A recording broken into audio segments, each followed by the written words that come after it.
The Beast in Chains. The desert base was silent at night. Cold winds moved across the sand. Only the metal gates made soft sounds, creaking in the wind. Inside a heavy underground prison, guards whispered in fear. They were not afraid of war, not afraid of bombs, not afraid of anything except what was kept in Cell 7. Cell 7 was no normal cell. Its walls were built with thick steel. The lights inside stayed red. Cameras were always watching. And in the middle of that cell sat a creature. Not just any creature. An alien girl with glowing eyes, silver skin, long black hair like sharp threads, and a strange mark burned into her collarbone. They called her a beast. She had arrived a week ago, chained, wounded, angry. She had destroyed 3 military drones. 5 soldiers tried to restrain her. 2 ended up in the med bay. No one spoke her language. No one dared get close, except one human. His name was Eli Carter. Eli wasn't a high-ranking officer. He wasn't special in any way. He worked in logistics, but he had always been curious about stars, about aliens, about things humans didn't understand. When he first heard the rumors of the captured alien, he didn't believe it. But then, he saw her on a camera feed, sitting still, staring into nothing. She didn't look like a monster to him. She looked lost. He asked to be assigned near Cell 7. His commander laughed. "You want to feed her? Are you crazy?" "No. I just want to understand," Eli replied. "You've got 5 minutes." Eli walked down the hall holding a food tray. As he approached the cell, the guards warned, "Stay behind the red line." He nodded, then the doors hissed open.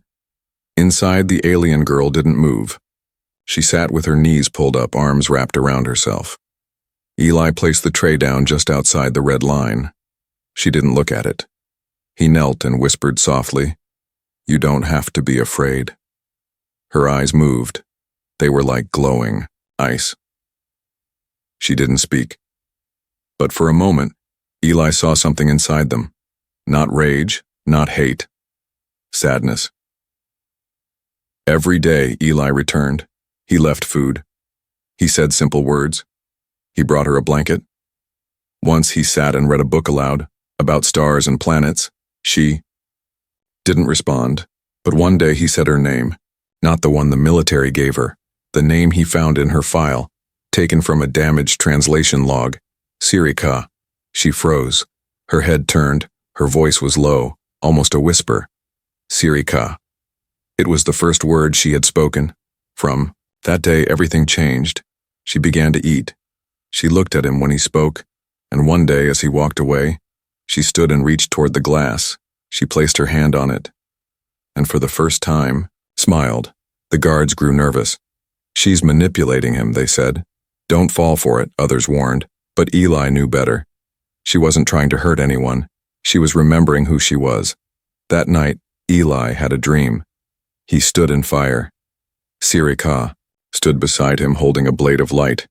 He didn't know what it meant, but he woke up knowing one thing. She wasn't a prisoner. She was a warning. And soon, something was coming. Something that would test everything. He spoke her name. Every morning, Eli walked past Cell 7. Other soldiers kept their distance. Some laughed at him. Others warned him, but he didn't care.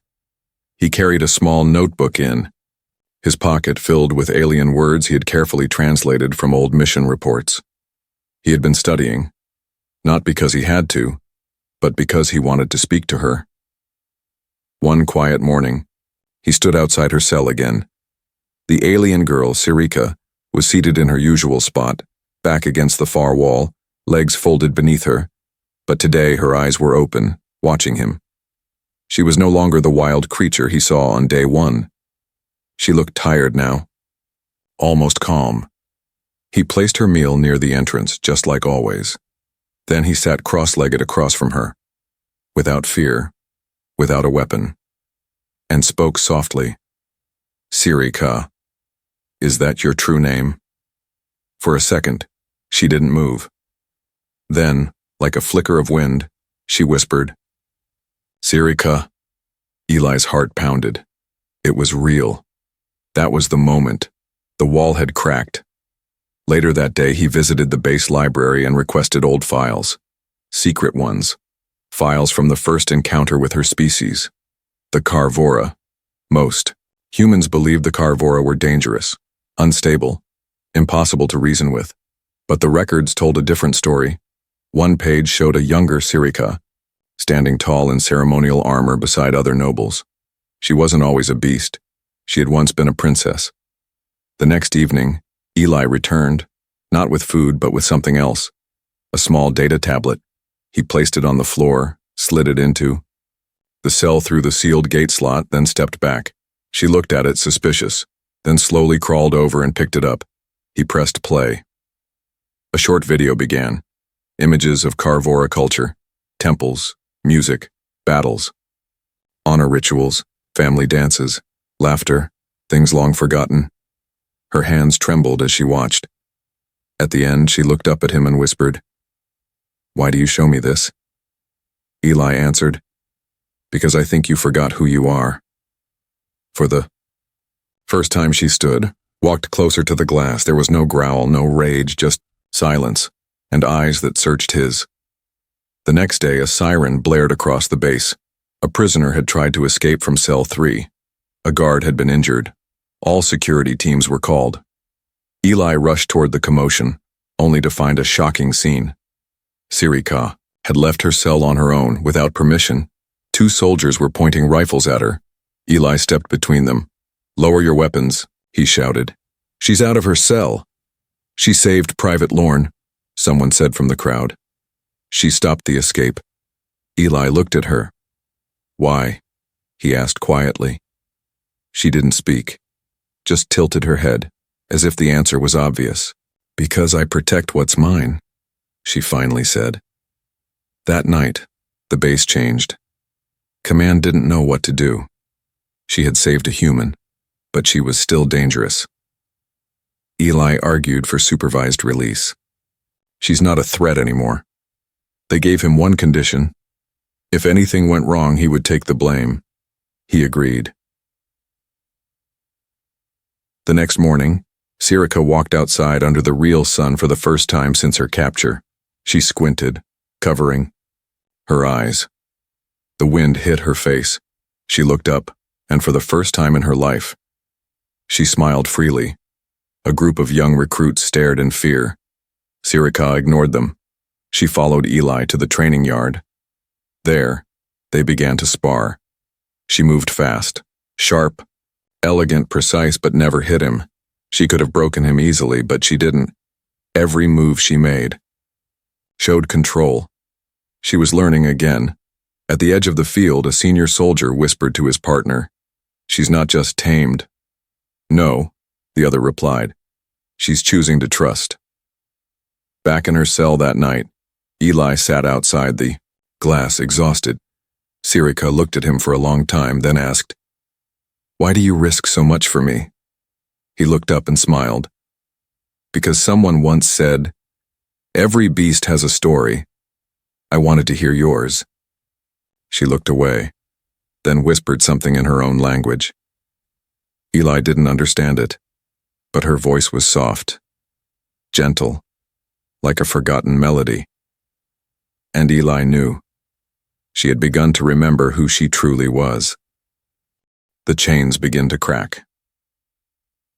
2 weeks had passed since Sirica walked under the sun. But something deeper had changed. She now slept without growling. She ate calmly. She even helped repair a broken drone under Eli's supervision. Her hands, once weapons, now turned delicate and careful. But the most shocking thing? She laughed. Once, quietly, at one of Eli's terrible jokes, and the sound shook him more than any scream. Despite this change, many on the base remained afraid. Some believed it was an act. Others whispered she had used alien mind control. But none could deny what they saw. The chains were breaking, not just the metal ones, the ones inside her heart. Commander Rourke, a strict and proud officer, called Eli to his office. "She's calm because she has you," Rourke said. But what happens if you're not around? Eli stood tall. She has changed. She's not the same creature we found. You better pray you're right. That evening, Sirika sat on a bench outside, under watch but not in chains. Eli sat beside her. He handed her a small device, an earth music player. Try it, he said. She placed the earphones in and listened. Her eyes widened. Slow, soft piano music played. Notes flowed like water. What is this? She whispered. It's called Chopin, human music. She closed her eyes, and for a moment, she wasn't an alien, not a prisoner, not a warrior. She was just a girl listening to music for the first time. But peace has enemies.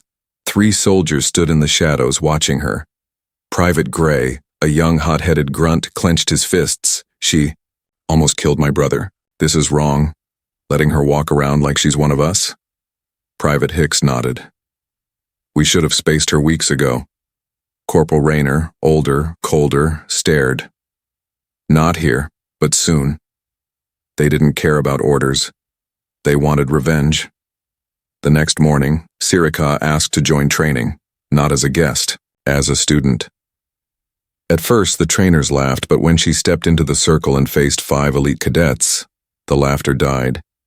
She didn't just fight. She moved like liquid fire, dodging, countering, flowing through attacks with perfect timing, but never striking to kill. In the end, every soldier was on the ground, out of breath but alive. One instructor clapped, another saluted, and the rest of the base started to see her differently. Some even whispered her name with respect. Later that day, as Eli walked her back to her room, she asked, "Why do they fear me less now?" "Because they see you," Eli said. "I'm the same creature." "No. You were. Not now." She looked away. Quietly, she whispered, "I don't know who I am anymore." He placed a hand on her shoulder. "Then maybe it's time to choose." That night, someone broke into the drone bay. They cut a wire, left a bomb, timed it to explode when Sirika entered the next morning. But when she stepped inside the room, her sharp senses picked up the faint beep, the change in the air. She stopped, looked around, then grabbed Eli, who had followed her, and shoved him out the door. The blast hit her full force. Sirens screamed, smoke filled the base. When the rescue team arrived, they found her buried in rubble, arm torn, shoulder bleeding, but alive. Barely.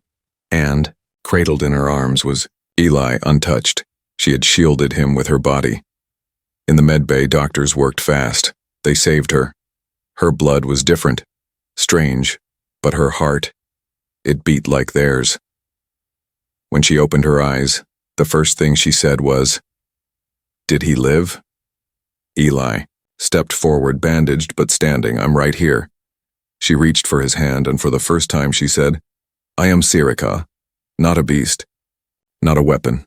I choose to be me." Across the base, silence spread. The alien girl had saved a human with no command, no reason. Not because she had to, because she wanted to. The chains, emotional, mental, even those built by hate, had cracked. And, very soon, they would shatter completely. Blood on the sand. The desert sun burned hot overhead. Eli adjusted the strap on his rifle and looked toward the sandstorm in the distance. They had been sent on a supply check mission, simple, routine, quiet. But something didn't feel right.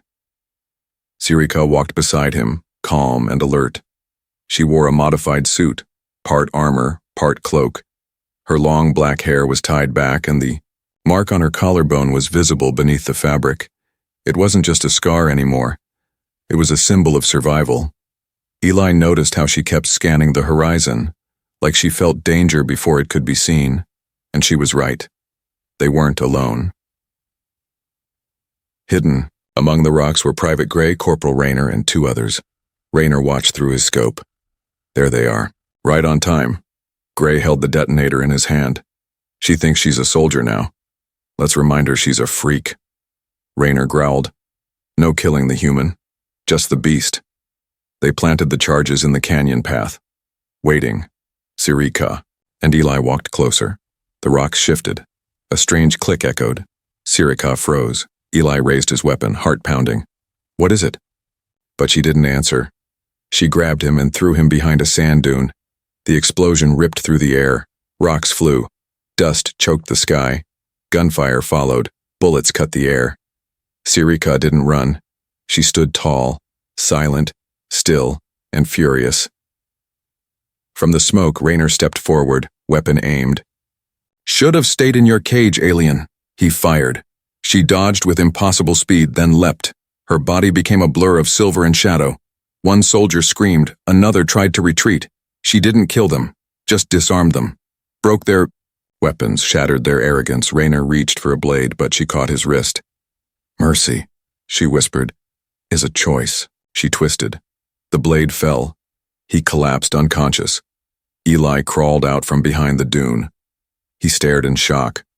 4 armed soldiers had been defeated in less than a minute, and she was standing over them, breathing heavily, eyes glowing, but calm.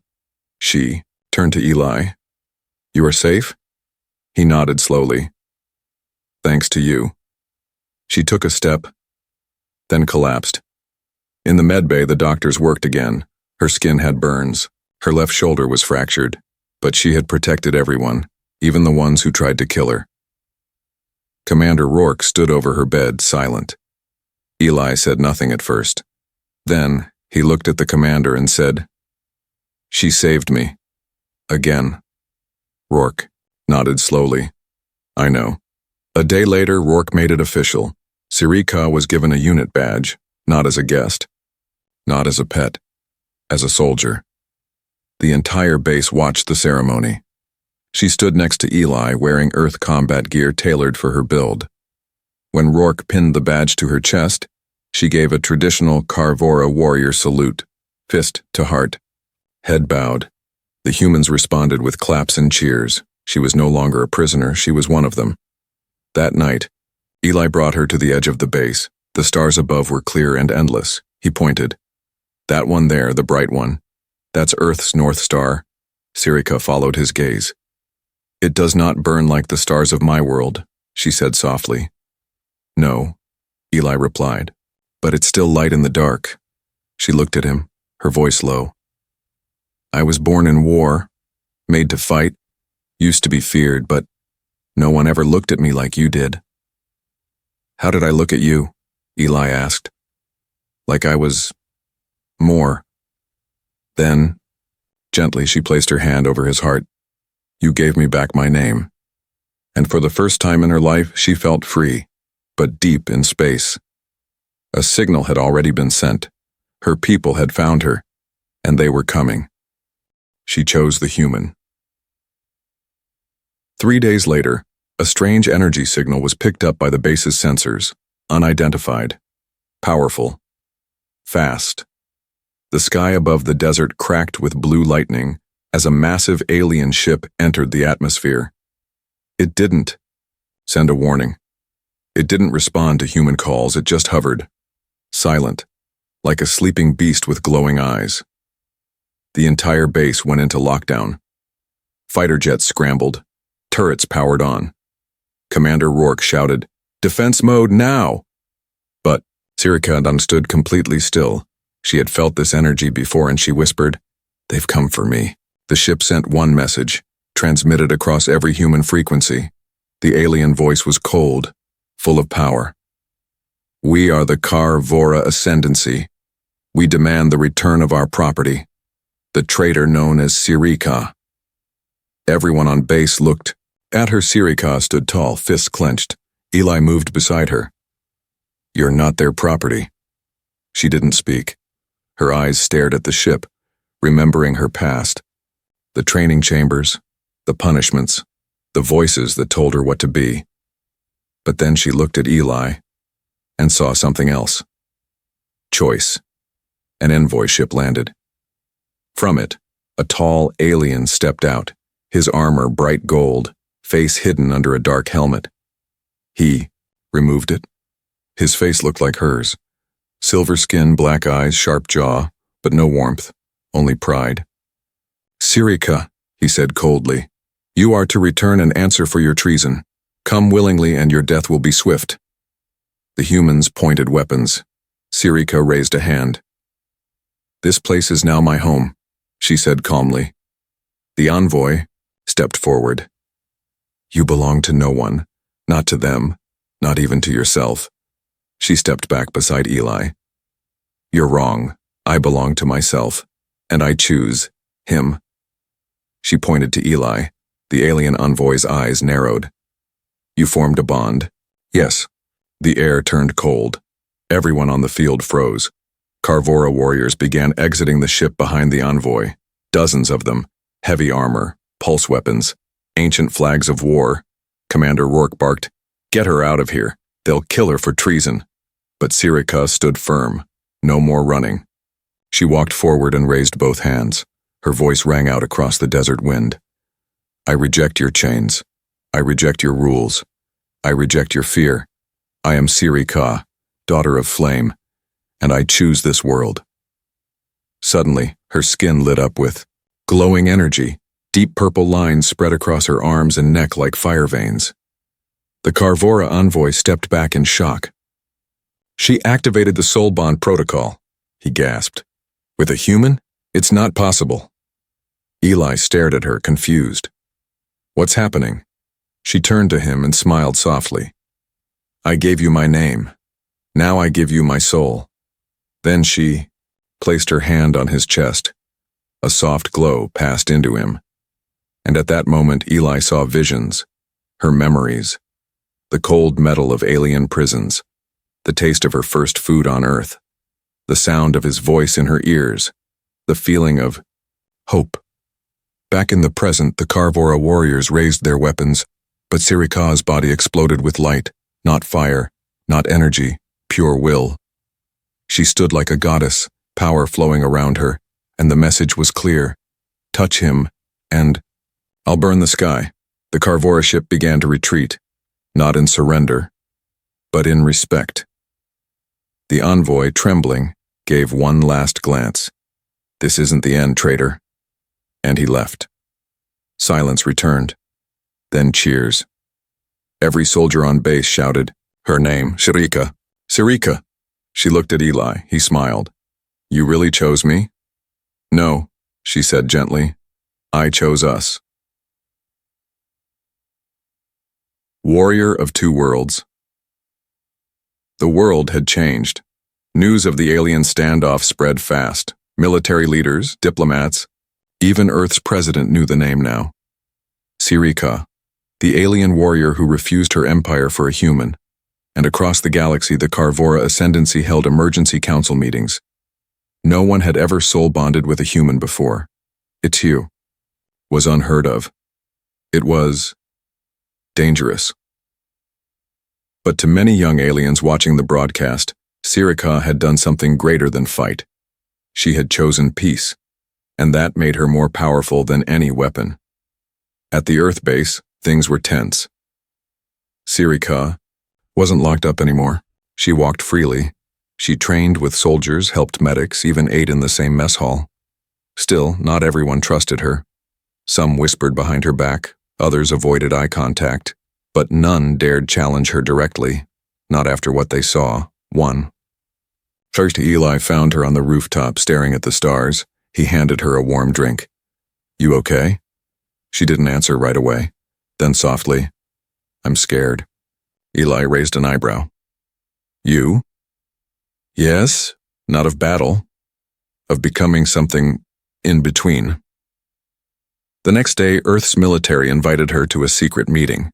A new threat was rising in deep space. A pirate fleet, not human, not Carvora, was destroying colonies across the sector, and Sirika was the only one who understood their tech. "They're using broken Carvora weaponry," she explained, pointing at the hologram. "Stolen, unstable, but deadly." Rourke leaned forward. "We need your help." She nodded. "Then we go together, human and alien, side by side." Soon a special team was formed. It included both humans and aliens, young ones, bold ones, and Sirika became their leader. Her title, commander of the Crossborn unit, the first ever mixed-race squad. She wore armor crafted from both worlds, Earth's steel and Carvora crystal plating. On her shoulder was her new insignia, 2 hands, joined, 1 human, 1 alien. Before they left on their first mission, Eli stopped her. "You're leading them now. You're more than just a fighter." She smiled. "Because of you." He reached into his pocket and gave her something small, a silver ring. "It's not a wedding ring," he said quickly, turning red. "It's just something humans give to someone they care about, to keep them safe." She looked at it like it was a sacred artifact. "Then I'll wear it with pride." She slipped it onto her middle finger. Their mission led them to a broken moon, once a mining colony, now a pirate base. The battle that followed was brutal. The pirates used stolen weapons, deadly, unpredictable. Sirika led the charge, shouting, in both human and Carvora tongue, "For Earth, for honor." Eli fought beside her. Blasts lit up the sky, but they held the line. They saved 120 captives that day, humans, aliens, even children. The galaxy took notice. Back on Earth, celebrations broke out. Newspapers called her the bridge between stars, the warrior who loved, alien, human, hero. But trouble stirred in the shadows. The Carvora High Council declared her a galactic criminal. They sent bounty hunters after her, assassins, propaganda, yet Sirika stood tall. "I will not be the weapon you created," she said in a broadcast. "I will be the voice you tried to silence." And the galaxy listened. One night, Eli and Sirika sat beside a lake near the base. The stars reflected in the water. Eli asked quietly, "Do you ever miss your old world?" She closed her eyes. "Sometimes." He waited. She continued. "But then I remember, it never truly saw me. It only shaped me." "And what do you see now?" She turned and touched his face gently. "Now I see my own reflection. Real. Free. But peace never lasts forever." A warning flashed across the skies. A Carvora fleet was moving toward Earth space. Not scouts, not envoys. A war armada. And leading them was General Thalrax, the same warlord who trained Sirika as a child. He sent one message: "I will drag you home, traitor, alive or dead." And so, the final chapter was about to begin. A war between 2 worlds. One warrior in the middle, one human by her side, and a love strong enough to challenge an empire. The battle for the bond. The skies over Earth were no longer quiet. High above, the Carvora Armada had arrived. 30 ships, dark and massive, like shadows blotting out the stars. And at the center of them all was a ship made of black metal, shaped like a blade. It belonged to General Thalrax. Inside Earth's command base, alarms blared. Commander Rourke stood before the tactical table. "This isn't a threat. It's a declaration." Sirika stood beside him, her armor glowing faintly. Her voice was calm. "He wants me." Eli looked at her. "We're not giving you up." "I know," she whispered. "But this time, I go to him." "No, I'm not letting you." "Not alone," she interrupted, touching his chest. "You come with me." The 2 of them boarded a stealth shuttle, their destination, the enemy flagship. No guns, no soldiers, just 2 hearts, one bond. Inside the dark halls of the Carvora ship, memories came flooding back to Sirika. She had bled here, trained here, been broken and rebuilt.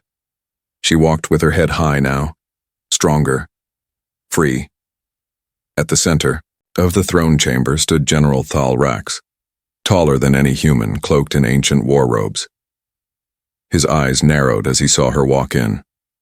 "You dare bring a human into this holy place?" Eli stepped forward. "She's not yours," Thalrax snarled. "You corrupted her." Sirika raised her voice. "No, he saved me. You made me a weapon.